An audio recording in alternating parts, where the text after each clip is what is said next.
Welcome to our channel. నా పేరు దుర్గా ప్రసాద్. చాలామంది దాహం అంటే బాగా దాహంగా ఉంది, తొందరగా దాహం తీరాలనుకుని ఏదో డ్రింక్స్ తాగుతున్నారు, బాగా కూలింగ్ ఉన్న డ్రింక్స్. ఆ డ్రింక్స్ ఏదో కంపెనీ డిఫరెంట్ డిఫరెంట్ తాగుతారు, లేదంటే కొంతమంది బటర్ మిల్క్ తాగుతారు, కొంతమంది కొబ్బరి నీళ్ళు తాగడం నేను చూశానండి.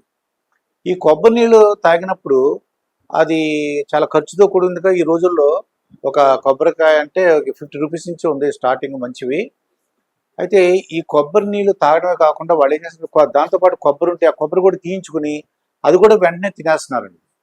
ఇది చాలా రాంగ్ మెథడ్. మీకు దాహం తీరాలంటే ఈ కొబ్బరి నీళ్ళు దాహం తీరడానికి కొబ్బరి నీళ్ళు తాగారు, వెంటనే దాహం తీరాలి, బ్లడ్లోకి తొందరగా ఆ కొబ్బరి నీళ్ళు కలవాలి, ఎనర్జీగా మారి, అలాగే మన నీరసంగా ఏం ఉండకూడదు. అలా చేయాలంటే మీరు ఈ కొబ్బరి బొండంతో పాటు నీళ్ళతో పాటు వచ్చిన కొబ్బరి అది తీయించుకుని కొంతమంది తినేస్తున్నారు. అలా తినకుండా ఉండాలి. మరి ఏం చేయాలంటే మనసు ఒప్పుకోదంటే మీరు బాక్స్ తీసుకెళ్ళండి. బాక్స్ తీసుకెళ్ళి దాంట్లో ఒక వచ్చిన కొబ్బరి వచ్చిన కూడా దాంట్లో తీయించుకోండి. మరి ఆ కొబ్బరి ఎప్పుడు తినాలి అంటే చాలామంది న్యాచురోపతి డాక్టర్లు చెప్పింది ఏంటంటే ఈ కొబ్బరి నీళ్ళు వెంటనే తీసుకున్న వెంటనే ఇవి తీసుకోకూడదు, ఇది కొబ్బరి తినకూడదు. కొబ్బరి తిన్నారకూడదు. కొబ్బరిను ఇది సాలిడ్, అదేమో లిక్విడ్. ఈ రెండు కలిపి మళ్ళీ డైజెషన్ అవడానికి 2 అవర్స్ 3 అవర్స్ పడుతుందండి. అలా కాకుండా మీరు కొబ్బరి నీళ్ళు ఒకటే తీసుకున్నారనుకోండి, డైరెక్ట్గా బ్లడ్లోకి వెళ్తుంది, ఎనర్జీగా మారి అది చాలా ఉపయోగపడుతుంది, దాహం తీరిపోతుంది. కాబట్టి అబ్జర్వ్ చేయమని చెప్తున్నారండి.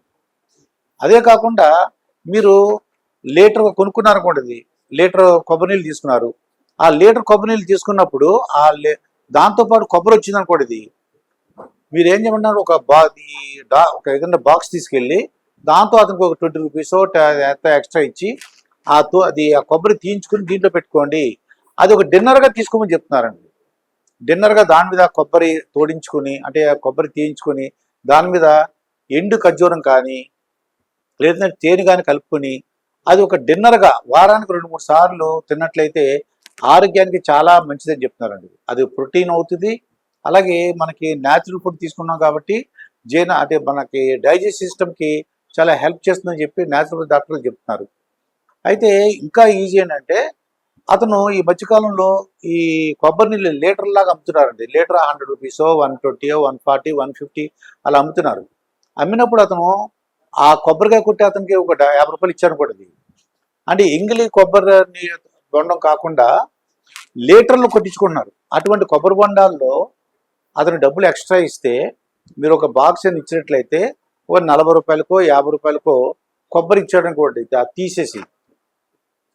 అంటే ఎవరైతే లీటర్లుగా కొనుక్కున్నా వాళ్ళందరూ కూడా కొబ్బరి తీసుకోకపోవచ్చు. మనం చెప్పి ఉంచాం కాబట్టి అతను ఎంగిలి కాకుండా మంచివి లీటర్లు కొనుక్కున్న వాళ్ళ దగ్గర కొబ్బరి ఉంటే అది తీసి మనకు పడితే అది వారానికి 2-3 సార్లు తీసుకోండి, చాలా మంచిదని చెప్తున్నారు. మీరు దాహం తీరాలంటే డైరెక్ట్గా కొబ్బరి నీళ్ళు తాగండి, అంతేగాని కొబ్బరి నీళ్ళు అలాగే కొబ్బరి తినకూడదు. మరి విడివిడిగా తినచ్చు. ముందు లేదంటే మీకు ఆకలేస్తుంది అనుకోండి, ముందు కొబ్బరి తినండి. ఈ కొబ్బరి నీళ్ళు కొంతసేపు ఉంచుకున్న తర్వాత అరగంట గంట అయిన తర్వాత తాగాలి. దానికన్నా బెటర్ ఏంటంటే ముందు కొబ్బరి నీళ్ళు తాగి ఒక 1 అవర్ లేదా 2 అవర్స్ తాగిన తర్వాత లేకపోతే మీరు అప్పుడు కొబ్బరి తినచ్చు. అలా చేయమంటున్నారు తప్ప ఇలా ఎవరు చేయొద్దని చెప్తున్నారు. మరొక వీడియోతో మీ ముందుంటాను. మీ మాస్టర్ దుర్గా ప్రసాద్.